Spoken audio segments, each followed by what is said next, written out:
Quick little SOS video. Here's my dryer. It was plugged in right over there, but I unplugged it because here's what was happening. Even though the dryer's turned on, when you push this button, nothing happens. It was working fine. The last load was emptied. New load put in there. The door was shut. This was pressed and nothing happened. Now I checked the continuity of this switch. I took the switch out. So, no, it won't come up now, but I took the switch out and I checked continuity and it worked. I took this switch out, find that panel, this switch right here, continuity there too.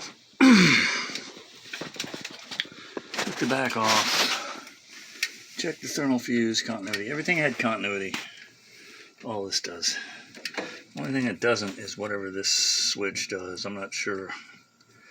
But I have continuity from there to there, and from there to there, but nothing has continuity with this one on the left. So this has continuity to that. This has continuity to that. Neither of these two things have continuity to this. So this switch may be bad. I don't even know what this switch is. So if somebody can help me out here, I'd appreciate it. Give me maybe a pointer on what else to look for. That switch, the door switch, continuity. All these things, the thermostat, the heating element, this switch, which is some sort of thermal bypass maybe. This, which is the thermal fuse, all that has continuity. Only thing I can't find that does is what I just told you, this one right down here. Anybody have any suggestions? I sure would appreciate a little help. Thanks so much.